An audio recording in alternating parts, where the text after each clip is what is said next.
Hello everyone, welcome back to my YouTube channel quick math with Ritu. आज की video में हम देखेंगे क्लास 8 की एक्सरसाइज 12.2 का क्वेश्चन नंबर 3। इससे पहले हमने क्वेश्चन नंबर 1 किया, इससे एक्सरसाइज का क्वेश्चन नंबर 2 किया, जिसमें भी हमने फैक्टराइज किया, लेकिन उसमें हमने दोनों में आइडेंटिटीज का यूज किया।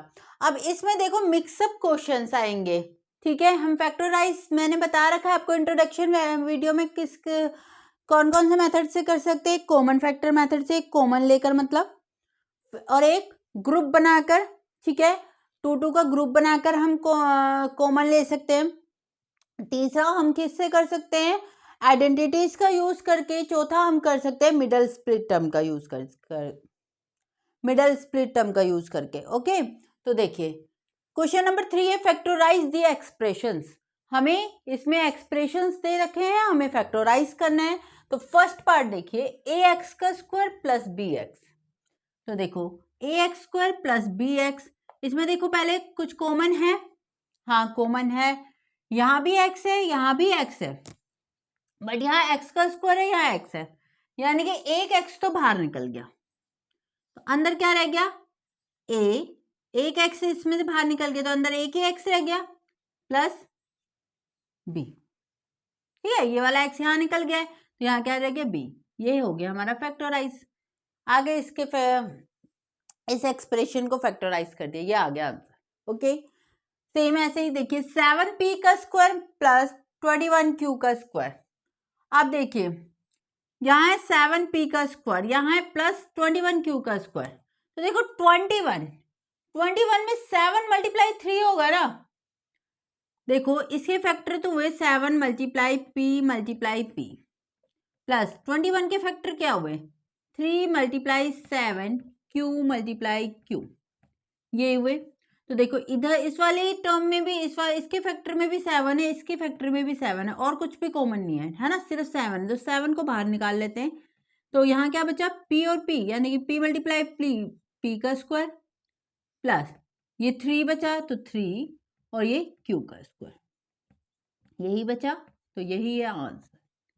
तो इस एक्सप्रेशन को भी कर दिया हमने फैक्टराइज। ओके, चलिए थर्ड पार्ट देखते हैं। थर्ड पार्ट देखिए, 2x का cube plus 2xy square plus 2xz का स्क्वायर। अब देख लिए कोई कॉमन फैक्टर है, तो देखो तीनों में 2 आ रहा है, तो 2 कॉमन हो जाएगा। अब देखिए इधर भी x है, यहाँ भी x है, यहाँ भी x है, ठीक है। यहाँ पे 1x है, यहाँ भी 1x है, लेकिन यहाँ 3x है, तो कॉमन तो कितना निकलेगा 1x, क्योंकि तीनों में 1 1 तो है ही है, ठीक है।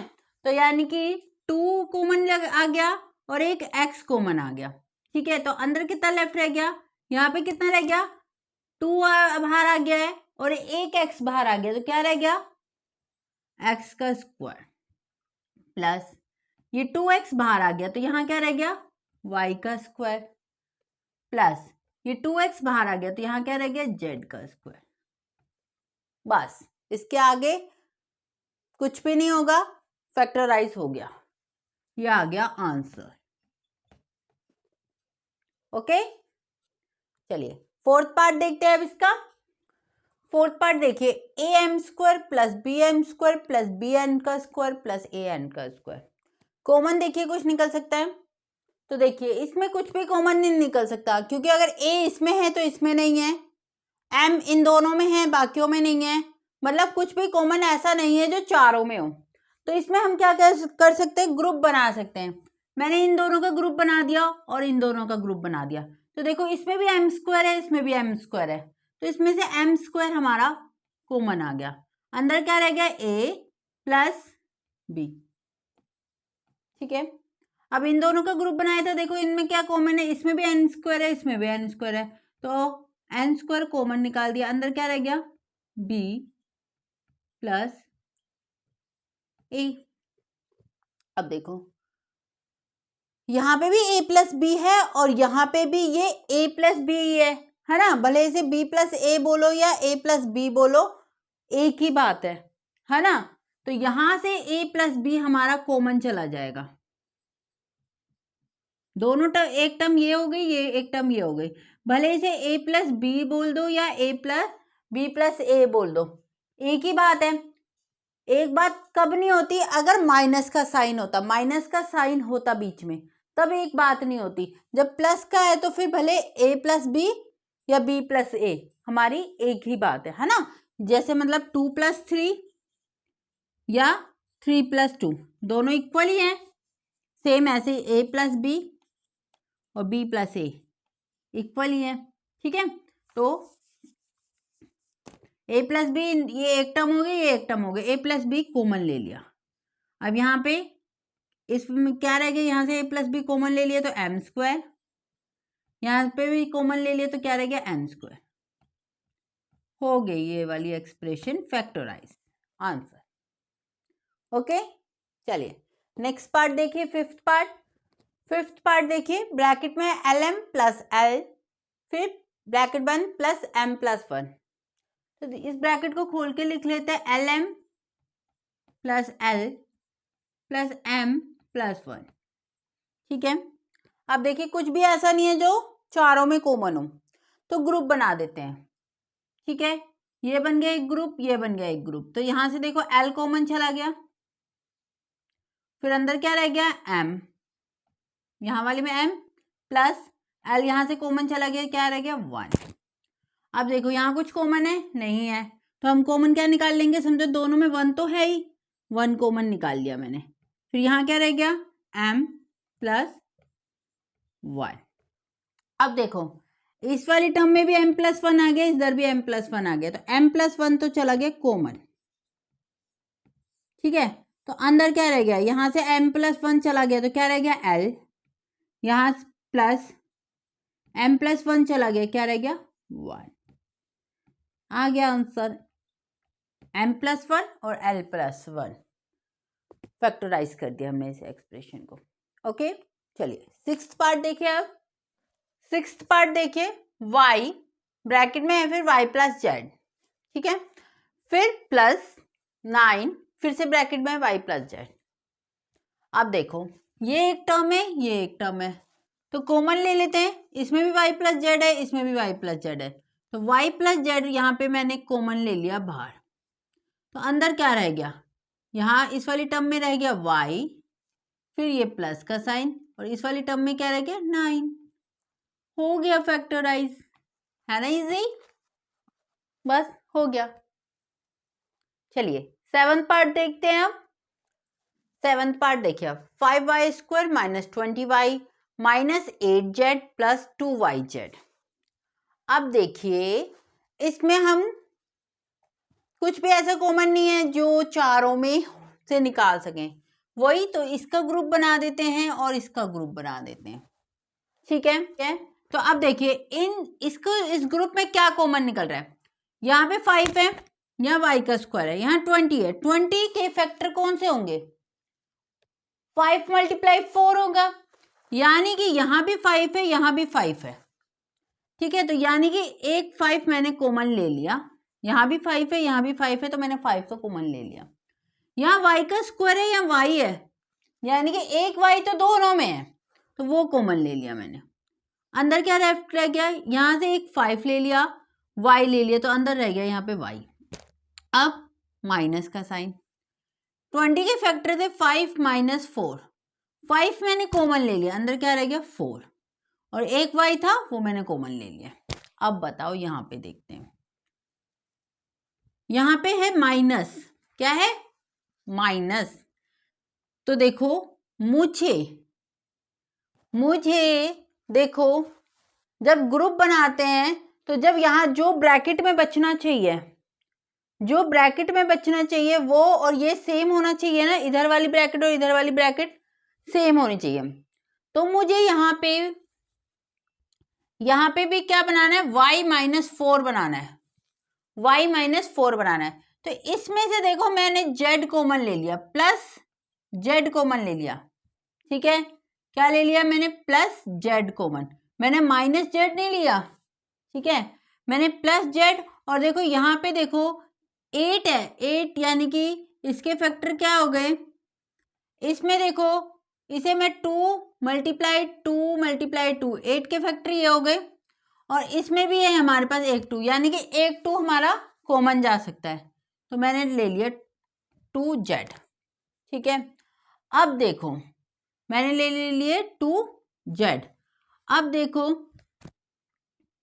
क्या कर सकते हैं, देखो यहाँ पे क्या बचा 4, माइनस का 4, क्योंकि माइनस के साथ 8 के साथ क्या चल रहा था, माइनस चल रहा था, मैंने प्लस लिया है कॉमन, तो यानी कि प्लस कॉमन लिया है तो माइनस इसी के साथ ही रहेगा, है ना, माइनस इसी के साथ ही रहेगा, तो -4 जेड भी कॉमन ले लिया।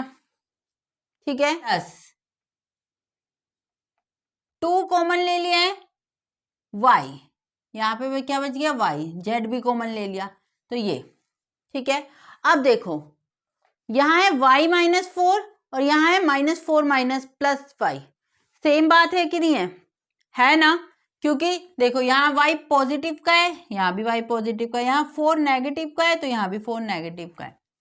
ठीक है, मैं आपको रीअरेंज करके भी समझा सकती थी कि 2yz को यहाँ ले लेती और 8z को यहाँ ले लेती, लेकिन मैंने ऐसा क्यों समझाया आपको, ताकि आपको साइन के बारे में पता चले।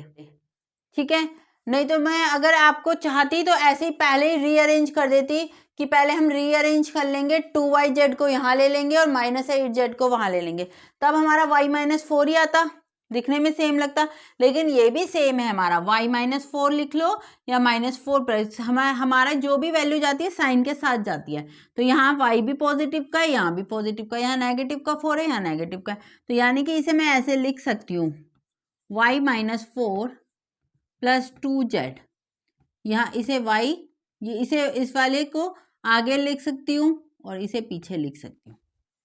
ठीक है, अब देखो इसमें से y -4 हमारा कॉमन चला गया, इसमें भी है इसमें भी है, फिर यहाँ क्या रह गया, यहाँ रह गया 5y + 2z।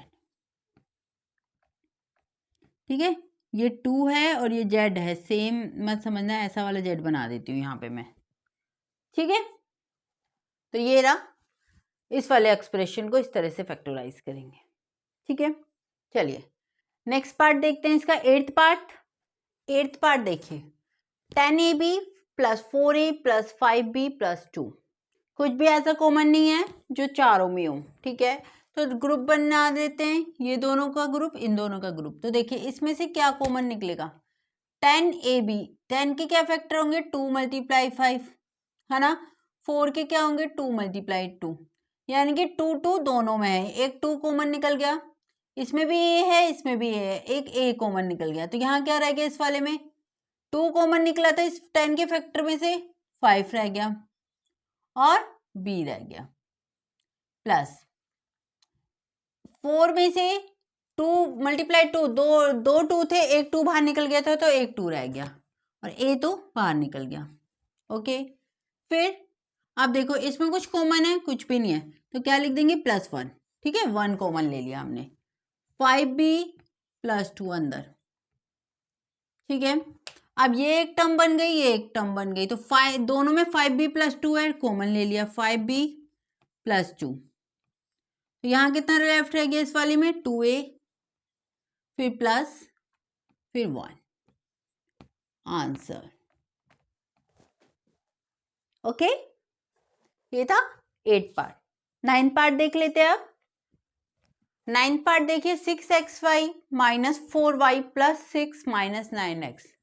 अब देखिए कुछ ऐसा कॉमन है जो चारों में हो, नहीं है, नहीं है ना, तो फिर क्या करेंगे, वही ग्रुप बना लेते हैं, इसका बना लिया हमने, इसका बना लिया।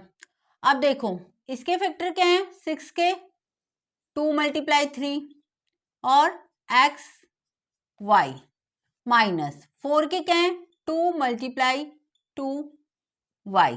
ठीक है, अब इसका देख लेते हैं, प्लस, इनका अलग ग्रुप है हमारा।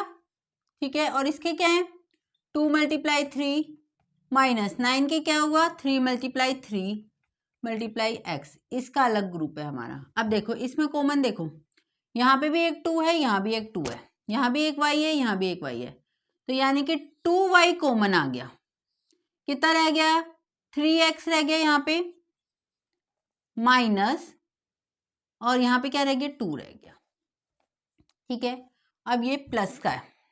ठीक है, यहाँ पे क्या क्या रह गया कॉमन, देखो यहाँ पे क्या क्या कॉमन रह गया, यहाँ क्या कॉमन, ये 3 यहाँ भी है, ये 3 यहाँ भी है, एक तो हम 3 कॉमन निकाल लेते हैं।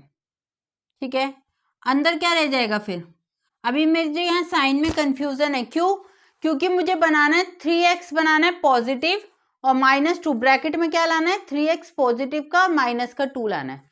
तो देखो ये बचा 3, ये क्या बचा 3, मैंने कॉमन निकाल लिया, सॉरी, यहाँ बचा 2, फिर ये माइनस, ठीक है, 3 कॉमन निकाल लिया, तो यहाँ पे क्या बचा 3x। यहाँ साइन की कंफ्यूजन है अभी, मुझे देखो, मुझे तो चाहिए 3x - 2, यानी कि 3x चाहिए मुझे पॉजिटिव का, यहाँ तो है माइनस।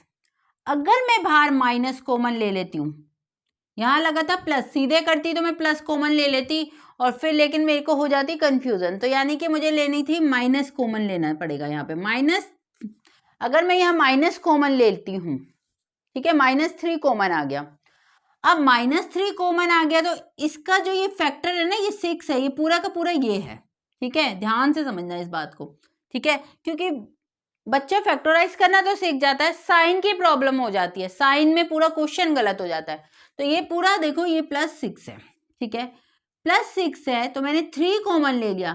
ठीक है, और साथ में ले लिया मैंने माइनस भी कॉमन, तो ये जो प्लस है ये माइनस मल्टीप्लाई माइनस करके बना होगा कि नहीं बना होगा। तो अगर मैंने इसमें से एक माइनस, +6 में से एक माइनस बाहर ले लिया तो अंदर एक माइनस बचा। अब इधर वाले में आए हम, माइनस ही था, कॉमन ले लिया, तो क्या बच गया, प्लस बच गया। समझ गए। अब देखो, अब ये 3x, ये भी पॉजिटिव, ये भी पॉजिटिव, ये भी, ये माइनस का 2, एक ये भी नेगेटिव, ये भी नेगेटिव, यानी कि सेम वैल्यू। ठीक है, ये सेम वैल्यू है, तो भले इसे आप 3x - 2 लिख लें या इस तरीके से लिख लें, तो 2y ऐसे करके लिख लेते हैं, 3x - 2, -3 कॉमन लिया तो 3x, ये -2। ठीक है, अब इसे भले -2 आगे लिख लें या पीछे लिख लें, एक ही बात है। ठीक है, तब बात एक नहीं होती जब पहले हमने कॉमन, क्योंकि मैं कॉमन देख रही थी मैं कैसे लूं, क्या लूं। ठीक है, ऐसे ही आपको करना पड़ेगा, ऐसे ही आपको करना पड़ेगा, तभी आपको पता चलेगा हमें ब्रैकेट में सेम वैल्यू बचानी है, तो उसके लिए मुझे यहाँ पे माइनस भी कॉमन लेना पड़ेगा। ठीक है, अगर ऑलरेडी सेम ऐसे ही आ जाता तो मुझे माइनस कॉमन लेने की जरूरत ही नहीं थी, प्लस ही लेती मैं यहाँ पे। ठीक है, तो अब देखो, अब सेम हो गया है ना, यहाँ भी 3x पॉजिटिव, यहाँ भी पॉजिटिव, यहाँ भी नेगेटिव, यहाँ भी नेगेटिव, तो मैंने इस, अगर आप इस तरीके से शो करके नहीं भी दिखाओगे, ऐसे भी दिखाओगे तो भी ठीक होगा। ठीक है, तो भी टीचर आपका गलत नहीं करेगा, क्योंकि आपने सही किया है। अब 3x - 2 कॉमन ले लो, 3x - 2, इसमें से कॉमन लिया, इसमें से कॉमन लिया, तो यहाँ पे क्या रह गया, 2y, और यहाँ पे -3 आ गया आंसर। ओके, हो गया फैक्टराइज। ठीक है, तो इस तरीके से फैक्टराइज करने में बहुत ध्यान से करना, मेन है साइन। बच्चे साइन ही गलत लगा देते हैं। ठीक है, साइन ही गलत लगा देते हैं, तब उन्हें कंफ्यूजन हो जाती है, तो इसके लिए बस बच्चे प्रैक्टिस चाहिए आपको। ठीक है, तो ये था आपका एक्सरसाइज 12.2 का क्वेश्चन नंबर 3। तो आज की वीडियो में इतना ही, अब मिलते हैं हम अपनी नेक्स्ट वीडियो में इसके आगे के क्वेश्चंस के साथ। तब तक के लिए बाय बाय, टेक केयर।